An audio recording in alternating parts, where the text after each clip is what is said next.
Hey guys, welcome to the first episode of Analyzing Accents. Apparently I'm going straight into the American accent. That was not intentional, but here we are. If you can't tell, today's episode is on the standard American accent. So I've been an accent teacher for a little over a year now, but I've been doing accents since I was 5.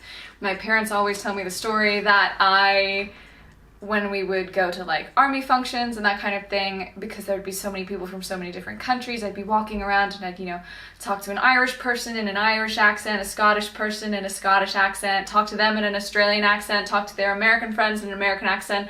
I just jump and switch between. So it's something I've always had a love for, and then actually learning them properly and learning how to teach them has just opened my eyes so much more to accents and how they work.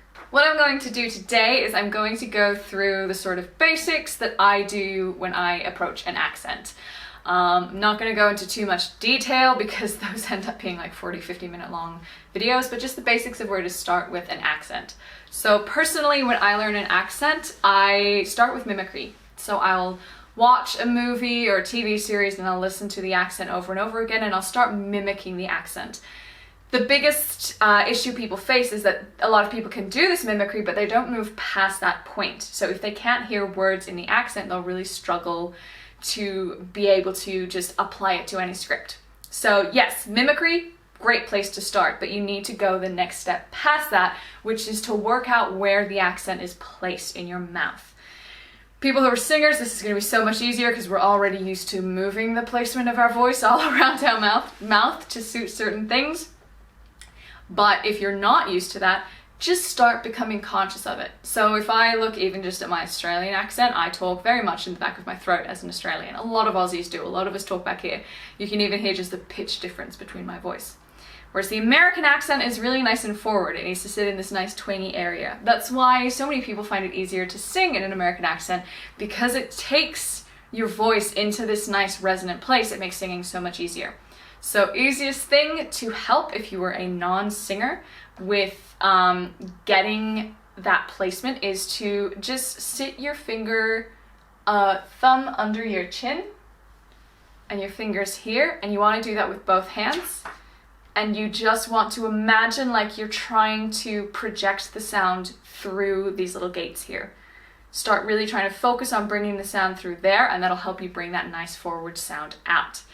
You want it to feel nice and light. Big thing as well with accents, the second people start thinking about it, they start getting really tense and focusing too much, and people get locked up jaws and they get tongue-tied and all sorts of things.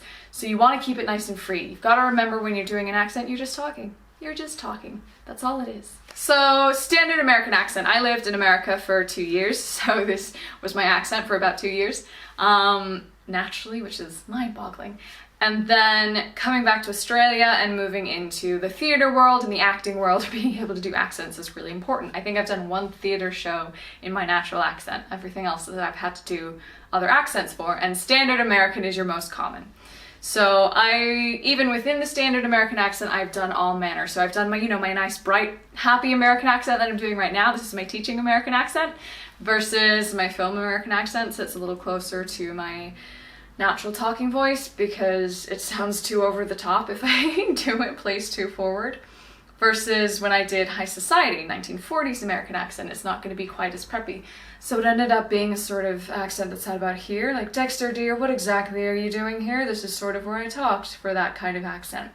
So even within the one accent, your time and place and what you're using it for will dictate how it ends up sounding.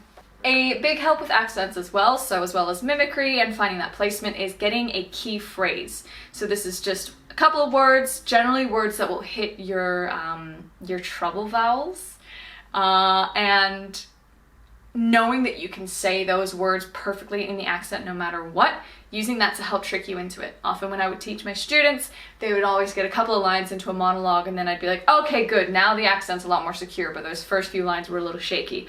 So key phrase just takes out that shakiness. It means you're going to come in straight away strong. So my old key phrase for the American accent, I'm so comfortable with it now I don't really need it, but my old key phrase was over-articulate. As an Australian, we don't have rhotic R's. So rhotic R is where you say that R sound, like car, Australians say ka. We don't really articulate our ahs that much.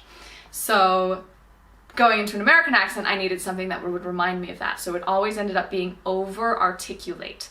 I remember teaching a lovely, lovely woman who her key phrase ended up being like, "Oh my God, over-articulate tonight, dude, it's not rocket science." Because those were words that she knew she could get perfect, and those were words that hit her problem spots. So it can be that long, it can be that short, it's just whatever works for you personally. So when you start learning your accent, you want to push it to the extreme. You want to be that over the top, like, "Oh my God, I can't believe I'm here," annoying American Callie from the Valley kind of character. And then you want to work it back to a more natural place for you. So you want that accent to sound natural. You don't want it to be super over the top.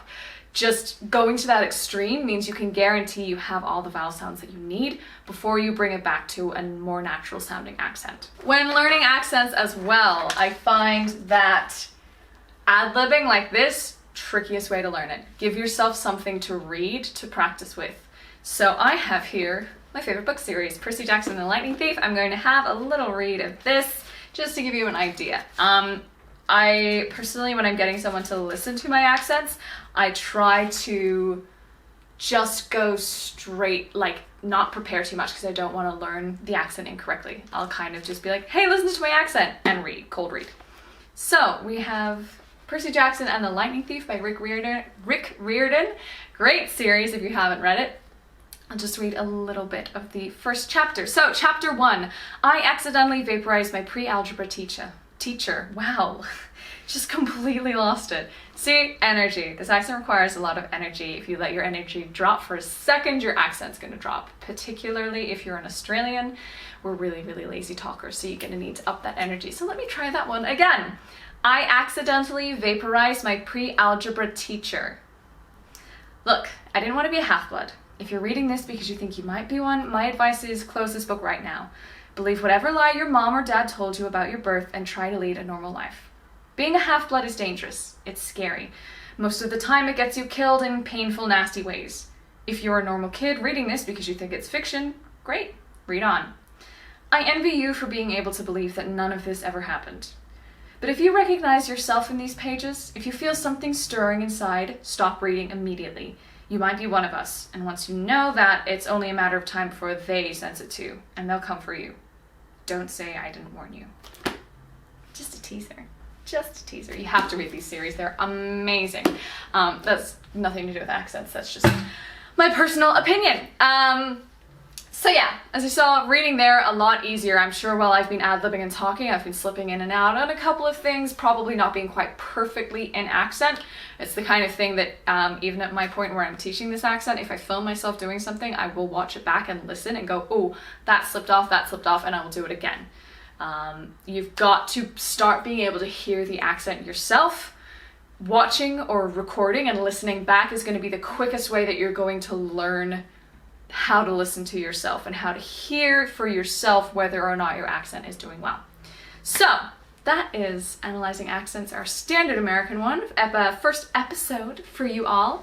If you have any accents in particular that you want me to learn or try, I am open to any and all accents. I have a backlog of accents that I know that I'm starting with, but I am willing to learn any that would suit a specific character I could play, keeping that in mind. I'm not going to do any that would be racially insensitive. I refuse. I'm sorry, I don't care. I'm not even sorry. I'm not sorry at all. I'm not doing any accents that would be racially insensitive for me to do. So if you are suggesting accents, please suggest ones that would realistically be done by someone with my complexion. Otherwise, thanks so much for watching, guys. I look forward to seeing you guys in the next one. See y'all later.